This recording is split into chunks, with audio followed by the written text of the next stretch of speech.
Washington County. Thank you for listening to 15 Minutes with Fuzz. I am your host, Fuzz Martin, and each week we talk about positive things going on in and around Washington County, Wisconsin. And again, it's important to tell you Washington County, Wisconsin, because there are like Baskin-Robbins numbers of Washington counties in the U.S. I believe there are 31 is what we counted. So, Washington County, Wisconsin. Why is it important to talk about positive things here? Well, take a look around you. It's election season. There's a whole bunch of negativity everywhere, and I don't want those not so positive things from any side to drown out the good happening in our area. And I just whacked a microphone handle as I was explaining the area. West Bend right now is alive with a ton of great development going on. As an owner of a business near downtown, it is really fun to watch. And West Bend City Administrator Jay Shambeau joins me today to talk about the new TID district, the Riverwalk, the new retail stores that are opening up here very soon, and some have actually already opened, the downtown Main Street renovation project, and more, all right here on 15 Minutes with Fuzz.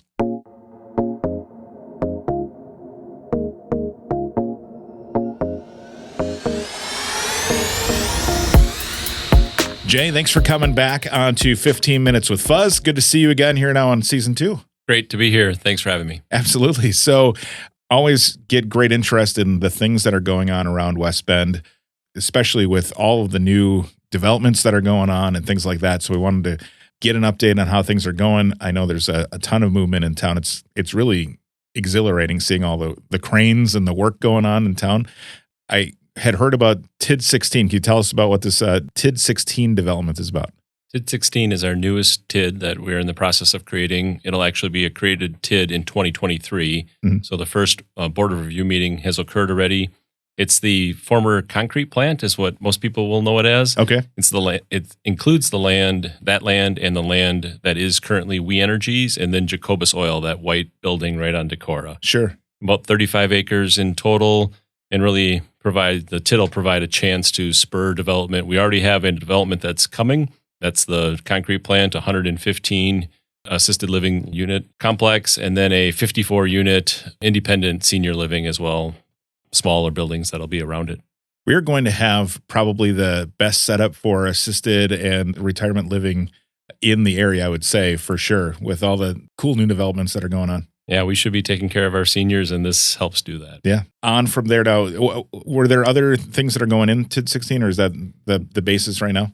This is the first development that's going in, and then the We Energies complex, that service center, has indicated that they want to relocate somewhere without being within town in the city.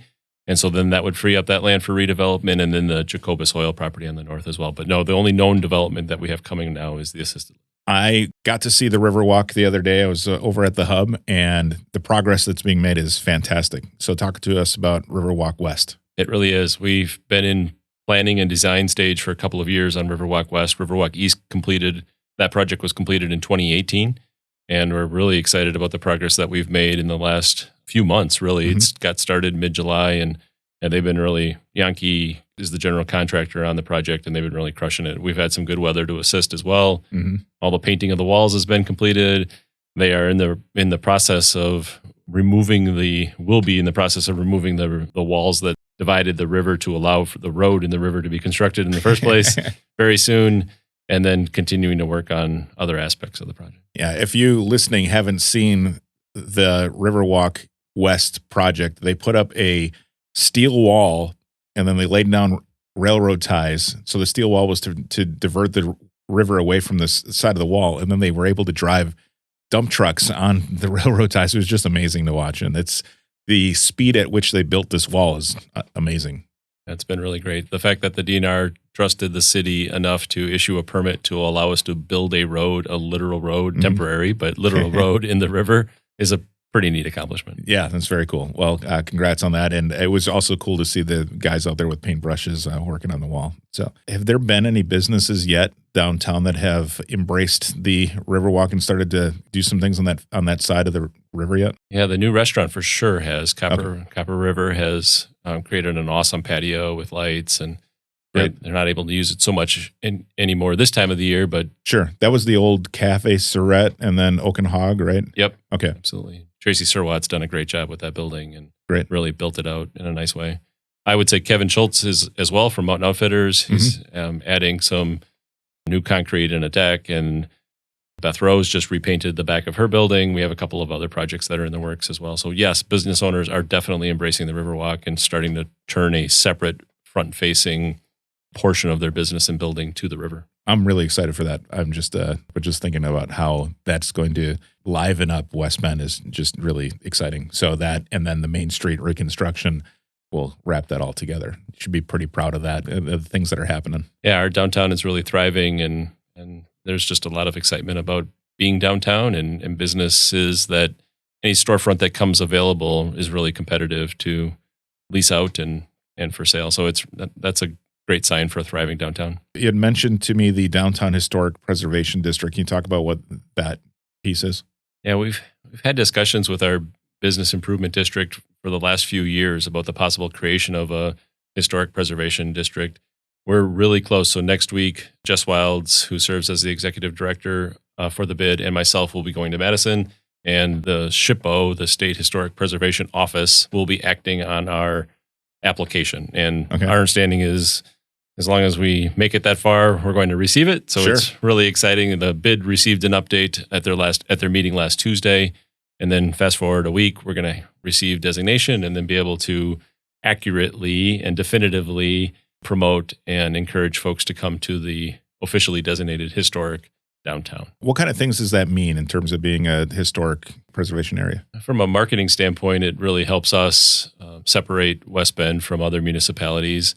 And then for the building owners themselves, it allows them, prepares them the opportunity to apply for tax credits, and that they can use to then offset the cost of reconstructing and maintaining their buildings. Well, that's exciting for business owners, and it's exciting for people who will be coming down and visiting downtown West Bend, or those who just live nearby, right? Yep, really exciting.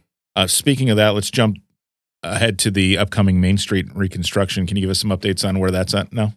Yeah, we have about 60% design phase at this point completed, and we'll be getting that to 100% and then bidding the project in December, January of this year. There have been a ton of meetings with businesses and with the Business Improvement District Transportation Subcommittee.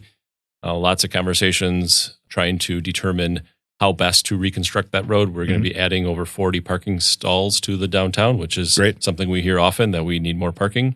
So that's certainly an exciting component. And then just having smooth sidewalks again and a reconstructed surface for the Main Street to be on is going to be short-term pain, no doubt, for businesses. And we're working as closely with them as we can to make that as minimal disruption as possible. But long-term, it's going to be awesome for the city. So again, for those who may not be familiar with that yet, that is just Main Street through downtown West Bend from the stoplight up to the roundabout, right?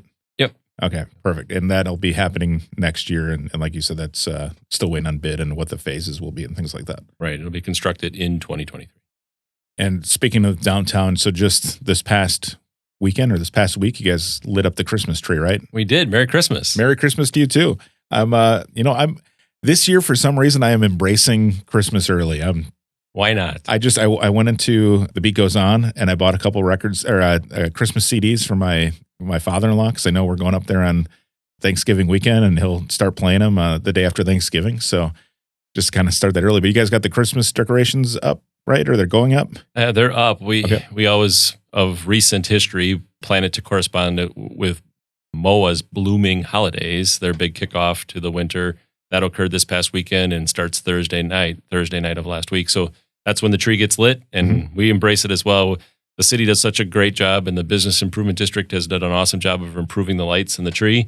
Why not enjoy it for 2 solid months? Yeah, it was exciting too to see the videos you guys had with Erica, the comedian. Erica Rhodes, and you guys coordinated with the Bend and all of that.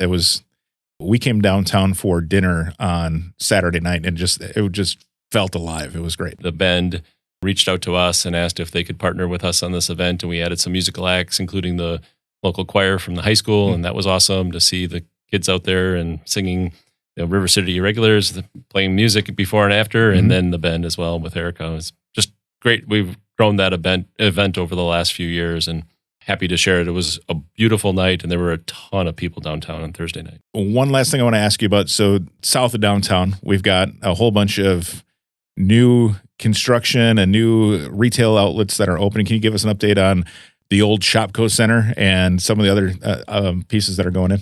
Yeah, it's pretty cool to be able to say the old ShopKo Center, and soon Sierra, HomeGoods, Big Lots, and Five Below. Mm-hmm. That's what it's going to be known as, and we'll stop talking about the old ShopKo or what ShopKo looks like. I'm sorry I said that. That's okay. I think it's great. It's been a great transformation. It looks so nice already, and only 2 of the stores are really close to being open. Sierra will be the first, and then followed by HomeGoods within the next few weeks. And then I saw news that there's a new coffee shop that got approved as well. Where is that going in that same lot or in the Hobby Lobby lot? That's actually going in the Hobby Lobby lot. It's called 7 Brew. Okay. It's a new chain that's coming to this area. And I saw the walls are going up at the Panera, and what's the other one? Chipotle. Okay. And so I saw those are up, and then on the other side of the freeway, we've got Dunhams and Old Navy, right? Yep, Dunhams and Old Navy. Old Navy is set to open this week. Really? Assuming they get final occupancy. They're really close, and Dunham's just recently opened. We can say Old Boston store for now. That's fine. Okay. You just see me sweating when I was starting to ask you those questions. And then Ross Dress for Less is coming in spring. I could use some new wardrobe items, so I'll probably be at Old Navy here soon. They make nice jeans for my body type. Thanks, Jay. This is great. I appreciate all the updates, and I know the audience appreciates getting all these updates. And again, it feels like West Bend is alive with development and things that are going to bring us into be that area where people want to come and shop, eat, hang out. It's great work. So yeah, thank you. Thanks for having me. There's a lot of exciting things going on in West Bend, but there's a lot of work yet to do. So we'll continue to do that. All right. Well, we'll check in with you again in a few months. All right. Sounds great, Fuzz. Thank you. Thanks, Jay. Thank you again to West Bend's City Administrator Jay Shambeau for joining me to talk about all the good things happening in West Bend right now. It's always fun to have Jay on, and lots of cool stuff going on here in West Bend that we should all be proud of. If you have an idea for the show, shoot me a message either on Facebook or Instagram at 15withfuzz, spelled out 15. You can also email me, 15withfuzz@gmail.com. Again, 15 is spelled out. I'm always looking for ideas for the show. Even if you've already given an idea to me before, don't be bashful. Give me more. Feed me. All right? More information at 15withfuzz.com. We'll talk to you next week right here on 15 Minutes with Fuzz.